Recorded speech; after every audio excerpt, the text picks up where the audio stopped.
The dark side of bodybuilding. Now, this is an interesting episode because you and I both, you have competed in bodybuilding in the past.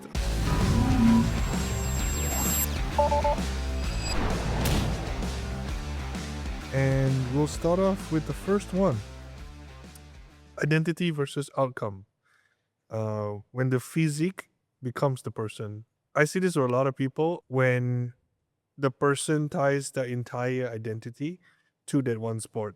Yeah. If you are not a bodybuilder, then you are nobody. Yeah. You see it happening a lot at the highest level of athleticism, where, you take people like, say, Rafael Nadal, Chris Bumstead, when they are no longer or when they retire, it's like they have no purpose, no direction in life. But in regards to this question or this statement, you have people like, they have bigorexia. You have body checking loops. You have, I'm never lean enough. I'm never big enough. Things like that. So, what is your take on it? Yeah, I mean, it's actually very much in every realm of sports. Actually, Mm-hmm. you see this because in one of the things that we talk about in sports psychology Mm-hmm. is the image of the athlete when with regards to this. So they penalize themselves a lot when they get injured because you are not as functional anymore because you were their star striker, Yeah. but now you're not there anymore. Yeah. And your entire life is, or at least that point of your life is tied to the sport simply because your identity or how people know you Mm-hmm. is, for instance, the bodybuilder. Mm-hmm. They don't know you for look as a person who has feelings and blah blah blah and so on, but look at you as Luke as the bodybuilder, Mm-hmm. or someone who's a powerlifter. You are the star powerlifter of the national team. Mm-hmm. So I think when it hits you the hardest, especially when you like injury sets in, because you don't get to do what you're best at. So the question will be, so what am I now? Yeah. And this is a question that comes in especially when athletes get major injuries. Mm-hmm. So I think that is definitely something that is true, and you tie yourself entirely to the sport. To your knowledge, is there any Malaysian that is actually doing bodybuilding as their sole career? Yeah. Usually, so the steps is that you become a competitive bodybuilder, you get sponsored. I mean, if you turn pro, obviously that's when the actual money does come in, but it takes years upon years before you even get to that level. So, to my knowledge, I think the most successful bodybuilders and say people who are able to truly make a living would be, our IFBB pro, the first IFBB pro in Malaysia. I think Terence, he has his own gym. Very famous bodybuilder. And he was the first Malaysian to go to the Olympia, so he's doing quite well for himself as well, from what I can gather. But yeah, it's not easy to make this a living. Some of the red flags in coaching is the all or nothing self talk. Hmm? Like when you have to, you see these coaches like, oh, you have to dedicate your heart and soul and life into this kind of thing. And I think it's important, yes, when you sign up for something like a competition, you need to respect it and you need to, yes, dedicate your time to it. But at the same time, I feel like this is where people don't know, people adopt the all or nothing mindset quite literally, and they let everything else around them sort of like burn. Mm-hmm. Figure of speech saying like relationships, Correct. friendships, business, health. And it's quite literally the worst trade-off you could do. You get consumed so much. You get consumed. So you have to remember, right, especially for those out there who are doing this for the first time, do not sacrifice your surroundings just for this one goal. Even if your goal is to become the Mr. Olympia. And I've heard Mr. Olympias talk about this like very openly. It's like there is something after the finish line. Correct. If you do not make an effort to maintain these relationships while you're in prep, then you'll have nothing afterwards. You end up with You may have the title Mr. Olympia, big trophies, big mansion, big house, but you'll be very alone. So the all or nothing mindset, and also when it comes to your health, you have to prioritize that. You can't just be like go go go go, because competing is unhealthy. It takes a toll on you physically, mentally, financially, of course. So that all or nothing, you need to know that when something gets too much, you should pull out. You It's should quite pull out or pull back. It's quite opposite to what people see as you put out your image of Mm. you're a lean guy, muscular, Mhm. you know, well built, you know, and so on. People don't realize how hard it actually is on your body when you're in that state. To maintain that state Mhm. of that leanness, that shreddedness, that size, muscularity, vascularity, and so on, it's nice on pictures, but only the person in that scenario knows exactly what they're going through. And like what you said, holding a conversation can be actually difficult. Yeah, people have this. I think for guys, they feel like when they look at this physique, and they think that, oh, that's what peak man should look like, and that's what women lust over. It's like, trust me when I say this, right? Like 90% of my followers are all male. There's no girls. There are no girls coming into my DM saying like, "Hey, nice body." It's all guys. You just need one good woman to follow you. It's just all guys. Like, well, what's your leg routine, man? What's your bicep size? It's like all dudes. All dudes. Whoever said that, oh, the big muscles will get you chicks. It's like, Enjoy. nope. So going back to that calorie deficit and that low energy availability is actually another real concern, especially when that people don't really talk about, or at least people know. I feel like people know, like, people have this like, I know you're tired. It's like, there is tired and there is a deficit when you're prepping for a show, kind of tired. Yeah, it's the kind of tired that you don't really have to do much. Yes. But you just feel tired. Yes, exactly. So like when you're tired from work, you can eat something and your energy levels come back. But when you're tired and a deficit, it's like you've consciously chosen to stay in that state. You just start off tired. You just start off tired and then You get out the bed, I'm like tired. tired, I'm hungry. And then what's worse is you can't eat it. You can't eat the foods you want to eat. You can't eat the foods that would bring your energy. You can eat foods that bring energy out, but you can't eat the foods that you're currently craving. You know? PTSD for me. Yeah, and especially if you're someone that actually associates eating food with a general sense of happiness or mood, because it releases dopamine and stuff like that. So if you're a foodie on a deficit, God help your soul.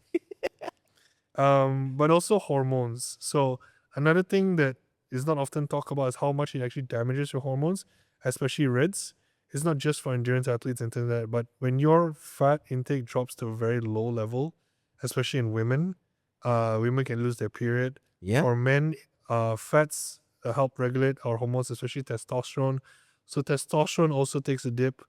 The sensation that you feel is like even your zest for life, your vigor for life, just You just get sapped. just fizzles away. Yeah, relative energy. What he was talking about is relative energy deficiency in sports. So it does affect women the most because it's called the female athlete triad. Mm-hmm. So you have it affects your bone density to a certain level. It does affect your menses, and it all ties down to your food intake actually. And of course, when you're in a calorie deficit, especially in the depth of a competition, getting closer and closer, the deficit getting more and more stricter and probably deeper, you're gonna see a lot more of it. And if it's sustained for way too long, then these athletes will start seeing a lot of hormone dysregulation that starts messing up your bones and menses in women. But if you look at red S, this female athlete triad is just a part of the red S. There's other parts, your gastrointestinal health, your mental health, okay, how do you feel like physically, okay, it actually can affect your heart health as well, Mm-hmm. kidneys, okay, and so on. If it goes on for too long, if you don't, it doesn't go addressed. So I think how long do you normally now take on to prep? 16 weeks, 20 weeks? I've taken longer, so mine is currently 6 months. Yeah, so you're talking about 6 months and gradually your deficit deepening as you're going. So you can see that how it drags your entire, tiredness is just one of it, but why are you tired? That's the question, Correct. right? So it just goes more than just calories per se.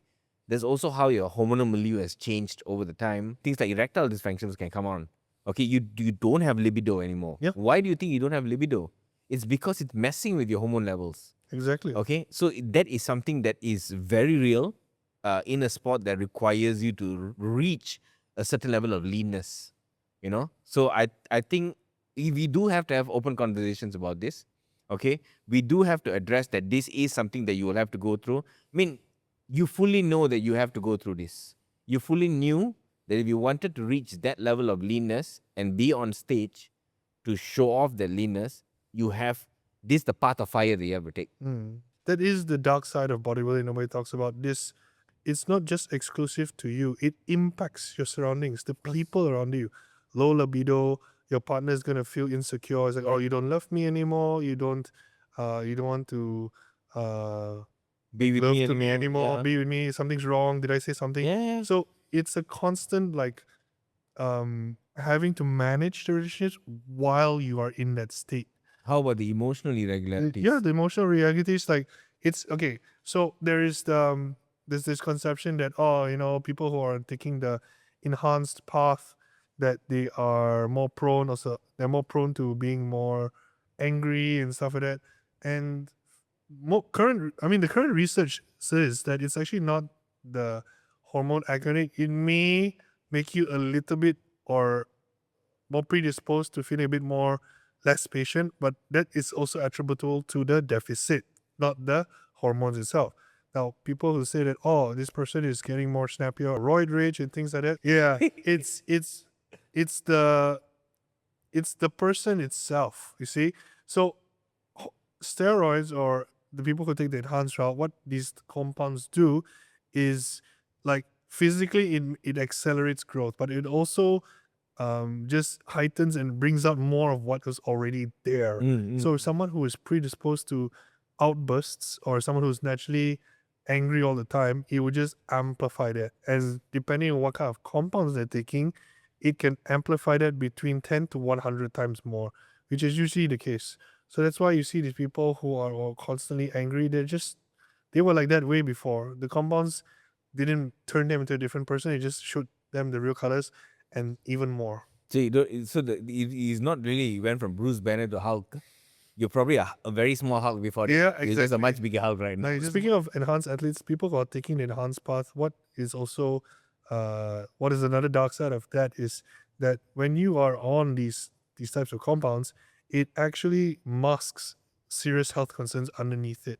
So it's important that, and this is what I feel like, I'm not sure how much you follow the bodybuilding scene in the world in general, but there are more bodybuilders dying now than the entirety of like the 70s and 80s combined.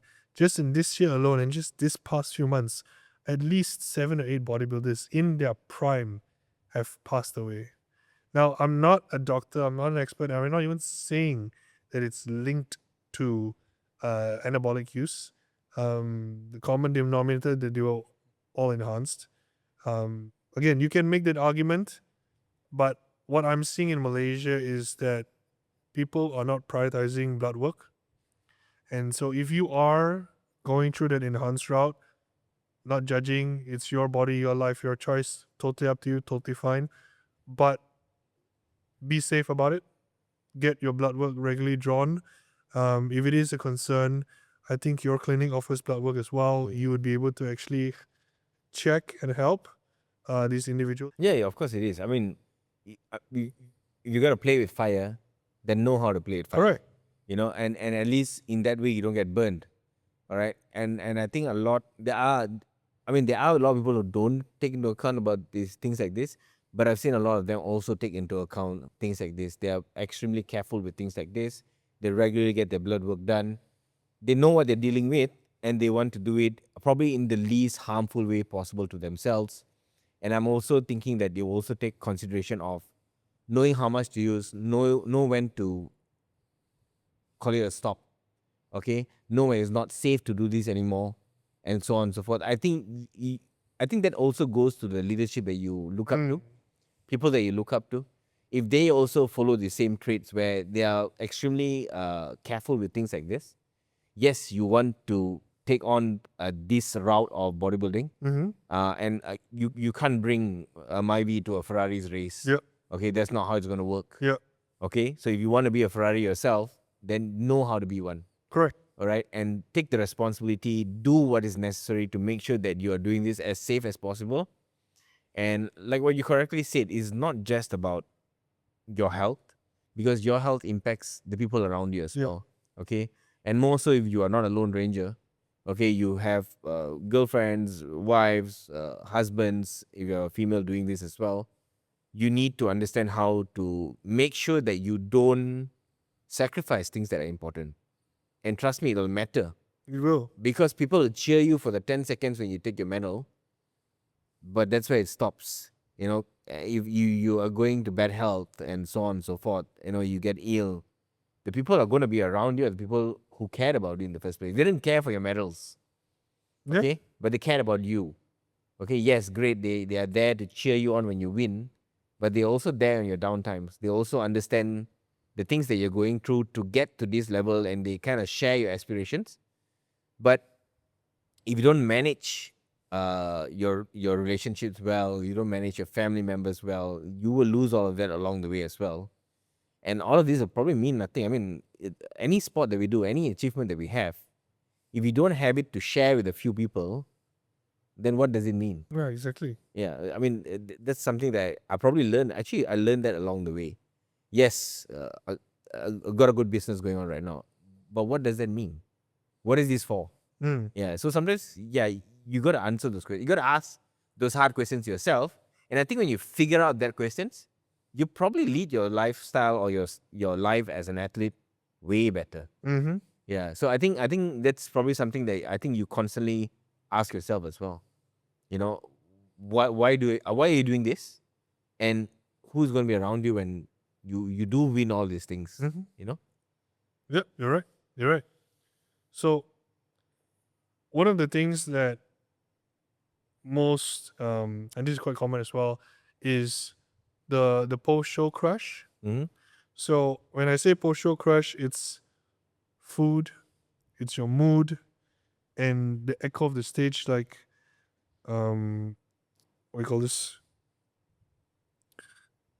That calling is no longer there. Mm-hmm. So what ends up happening is that you work 6 months really long, really hard for this one goal, and then finally the goal is done and dusted. There's nothing. There's no structure. There's no The next plan. What's next? People are just left wandering, and this is usually where it's like the most, I would argue, the most critical time for your body, because what ends up happening is that without any sense of purpose or direction, like a ship without a captain, it just wanders aimlessly, and people really, really put some serious health risks and onto their body, because number one, people binge eat after a show. When your body is in a state that sensitive, that like unhealthy, like in a way of speaking, like you see athletes binge, and it's like not surprising that within the span of a week they gain as much as like 10 kilos, and they just balloon up. And what ends up happening is you can imagine it's like putting on 10 kgs in 1 week or a few days even. How much stress it places on your heart, on your kidneys, on your lungs, especially if you're an enhanced athlete. It's not uncommon to see people like post show having some serious health complications due to their lack of planning. Like after a show, It's just a whole pizza, a bunch of burgers. yeah, no, okay. So don't get me wrong. After a show, you can have that cookie, you can have that meal you always wanted, but that's where it stops. That one meal, that one food item, and because you don't have a plan, you just end up eating more. So there's actually a certain percentage of weight you should aim to gain to get back, and there's steps to take to get back to a healthy weight range. So That's where your reverse dieting comes in again. yes, it's the reverse plan. It's also to get you back into the healthy stage, but it has to work in a certain way, and you also have to get your blood drawn as well at the 2 week mark. Things like these, right? So within the first 2 weeks, you want to aim for a certain like percentage of weight gain, and then you slowly titrate up. Your calories increase, of course, but where does your calories increase from? Do you eat more protein, more carbs, more fats? What is it? How much calories do you increase? So when people don't have this plan right after a show, and this is usually the hallmark of whether or not you're a good contest prep coach, is if you have an exit plan for your client after the show. If you don't have an exit plan after the show, you are not a good coach, in my opinion. Like you're just leaving your athlete, which you've gotten them into great condition, sure, but you left them with no exit plan. It's No like proper exit no plan. proper exit plan. You build a very nice house with literally no fire exit, and the fire is happening. So there's as I mentioned before, there's like the post-cold depression, like there's nothing left for the person to look forward to. There's the rebound bulk if they don't manage their calories. Um, there's also the FOMO, the fear of missing out on like potentially joining another competition.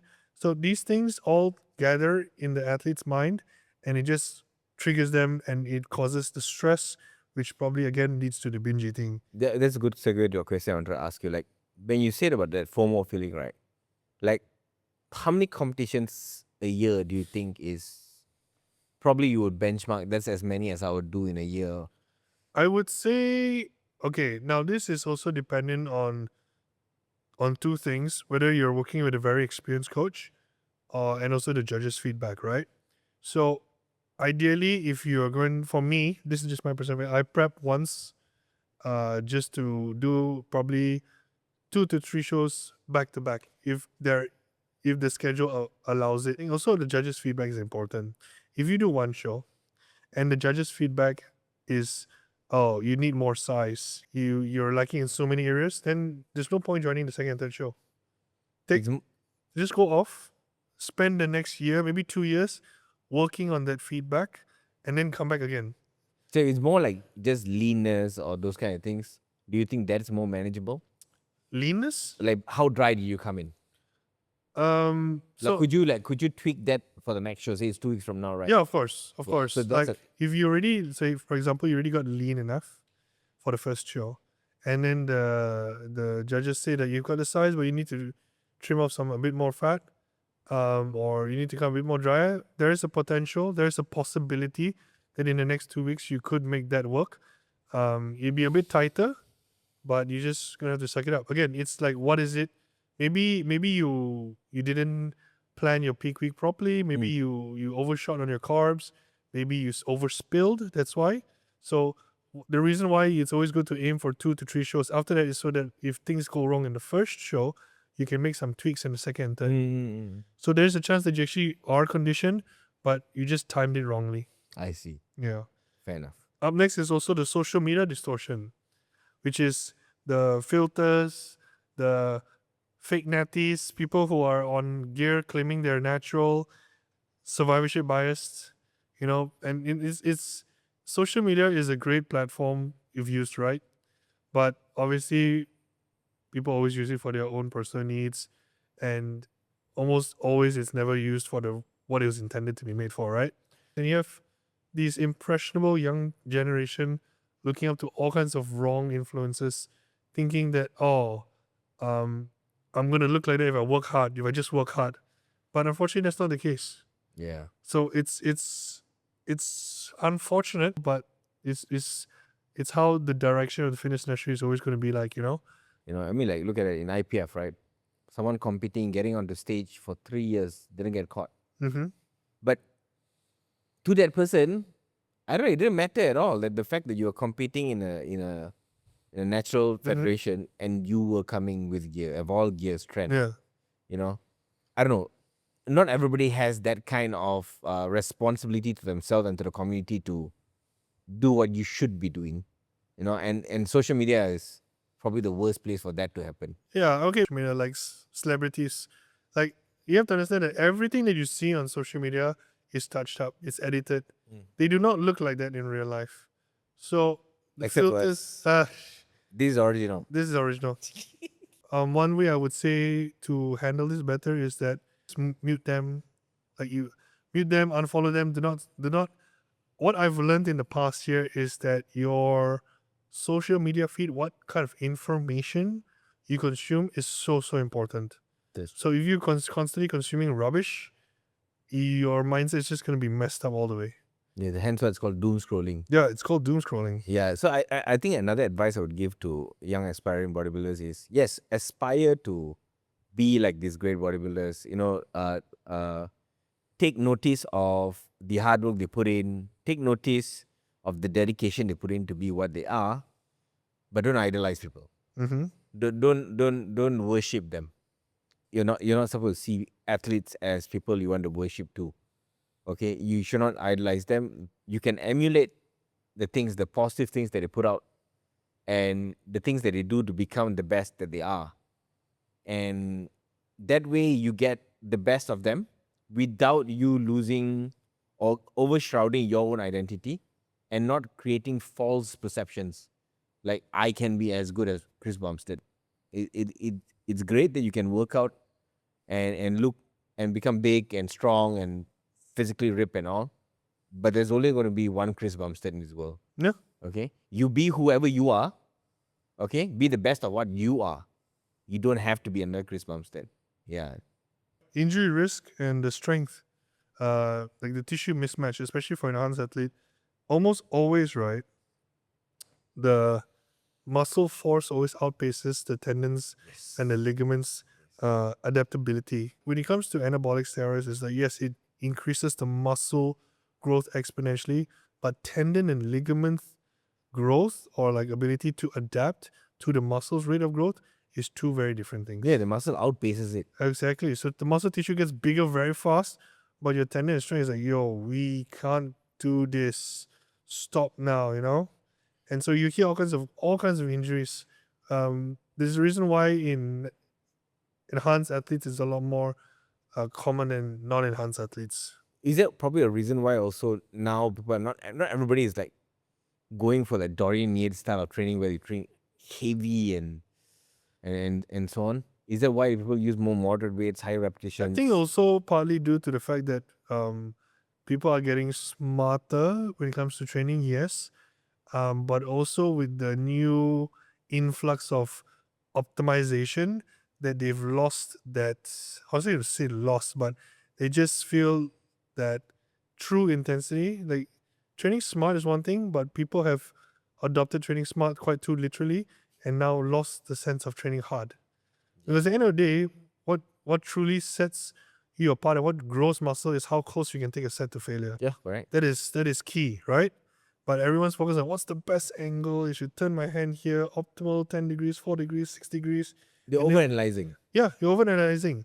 And what ends up happening is an RP 5 set. Yeah, exactly. Like there's a reason why people back in the day, although their rows look like shit, but their backs were massive like mountains. Those guys. You can make that argument like, oh, he was on steroids, but yeah, sure. Not steroids. Here's the thing. Now, I'll give you some. Do this. Yeah, and here's the most annoying thing. Like the people say like he got like that because he was on steroids. So my counter argument to that on my counter is that, first of all, steroids don't wake you up at 4 a.m. in the morning, prep your food, get like your steps in, get your cardio in.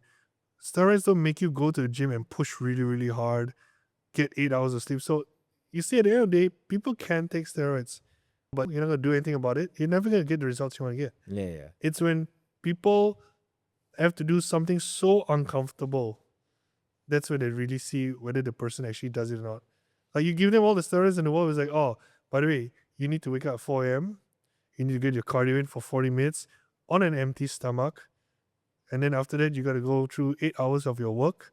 You're going to be hungry for about 90% of the day until you go to bed. Yeah, I think if you've seen enough people, I think because everybody links to the biggest and baddest looking guys and women as people on steroids, but I think I've not seen enough of people using them, but just looking like a regular Joe. Exactly. And it's like, And trust me, I've seen quite a few of those. I'm like, really? You're on gear? you look like that? You sure it's original? Yeah. And that's another thing about the dark side of bodybuilding is like a lot of these underground labs. It's very difficult to get like pharmaceutical grade. Like in fact, it's almost very, very difficult, especially in Malaysia. There's so many underground labs, and you never know whether you're getting an underdosed concoction of anything. Sometimes they're contaminated as well. It's so scary. I've seen documentaries about this before. Yeah. People getting infections and whatnot. Yeah, of course. I mean, that's a whole other dark side Yeah. of building. Yeah. Let's end it with one last question. Name one metric you'll track besides weight that signals it's time to tap the brakes. Maybe I think for you, your question will be better. Is like, what's your policy if a client requests PD guidance? Like you're talking about in the sense of, are you using too much, too little, or? Yeah, like for example, say someone comes to you like you coach clients, right? Mm-hmm. I wanna compete in bodybuilding. I need you to tell me how much gear I should take and what I should take. Okay. To set the record straight, I can't do that. Okay. Okay, simply because I'm underwater as well. Okay. So as a doctor that is under the World Anti-Doping Agency, so that means I cannot be affiliated with helping anyone use it, okay, giving people doses and such things. So I should not be found to be associated. That's Mhm. what I cannot be associated. So doing your blood work, of course, that's being a doctor, Mm-hmm. okay? But I cannot advise you, bro, I think you gotta drop down that by 50 milligrams and so on. That is definitely not something I can tell you. But if you ask me other metrics to when I would say that you should start thinking about calling it off, okay, is when your basic life parameters, so that means you're talking about your heart rate, your blood pressure, okay, your urine output. These are things that are very, very important. People don't think about it. But when your heart rate which is regularly like 60 to say 70, suddenly on an average resting heart rate goes up to like 80, 90 and above on a regular basis, that it's your body is actually screaming that something is going very, very, it's stressing you out. Means your body is going sympathetic. That your vagal tone actually can't seem to bring your blood pressure and your heart rate down. That means your body is starting to red flag already. Mhm. Something is not right. And most of the time, something your blood sugar starts fluctuating a lot. These are clear red flag signs that something is not right in your body. And if you don't heed to that, that's when the unforeseen circumstances will come. If you're gonna do that, make sure you have good mentors to look over, who are looking over you. Know what you need to do to make sure that you stay as safe as possible, okay? And you got to know when to kick the brakes when things are not going right. Don't be adamant. Yeah. Because I had experience of one bodybuilder who came in for blood work and he was already stage 5 kidney failure, you know, and he was adamant. He's like, can I still use small doses? I'm like, dude, it's stage 5. There is no stage There's- 6. This is not a game. It's not a good thing. This is it. So you got to know when to kick it off and Alright. and focus on other things. Okay. And as you correctly said, I think the first thing that we talked about, don't tie your entire identity around bodybuilding. I mean, there's more to bodybuilding. You can be a tutor, you can be an educator, you can teach people to do things right. There's other thing than just competing. So you got to think of those things as well, I think. All right, well said. So that concludes our episode for today. Thank you guys for listening.